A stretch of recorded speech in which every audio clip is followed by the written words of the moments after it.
Dossier de presse, article écrit par Valentine de Saint-Point, intitulé Hommage à René Guénon, chez Abdelwahid Yahya. Rassembler tous les articles publiés dans divers journaux sur René Guénon, œuvre, homme, vie, dans une revue dont les pages sont comptées, est sans doute le plus efficace et généreux hommage que José Caneri veut poser sur la dalle sous laquelle repose la forme du Cheikh Abdelwahid, voilé de lin, allongé sur le sable, la face tournée vers la Mecque.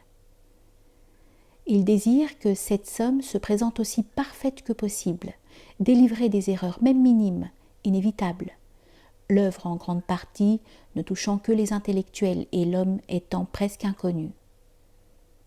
C'est parce que nous connaissons l'une et l'autre que nous fûmes priés de revoir les nombreuses pages dédiées aux grands philosophes métaphysiciens par des journalistes respectueux, talentueux, sensibles, qui dans l'ensemble font honneur à la presse française et égyptienne du Caire.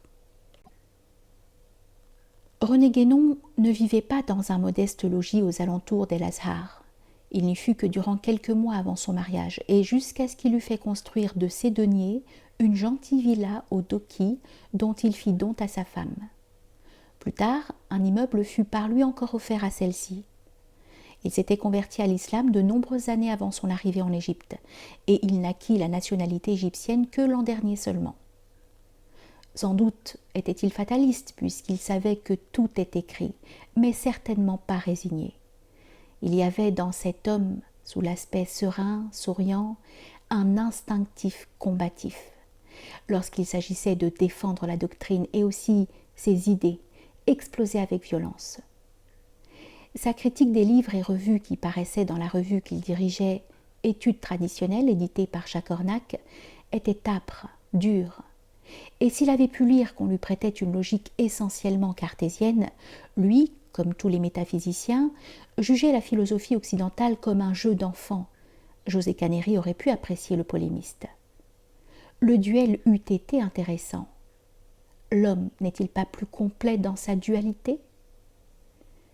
Nous avons trouvé, à travers les textes revus, une tendance naturelle d'ailleurs chez les chrétiens à croire que tout être qui se retire du monde pour trouver le calme nécessaire aux méditations et à certaines œuvres possède les qualités et s'astreint au devoir du saint.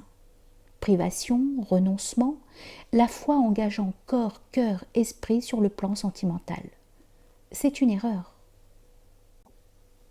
Caneri a prêté aussi au Cheikh Abdelwahid un cœur simple. Ce cœur est celui du saint, du mystique. Le métaphysicien n'est pas centré sur le même plan que le saint. Son cœur n'est pas simple, au contraire, pouvait-on dire. Il n'y a rien à relever dans l'article sentimental et poétique de Georges Raymond. Il l'a écrit avec son cœur. Mea culpa.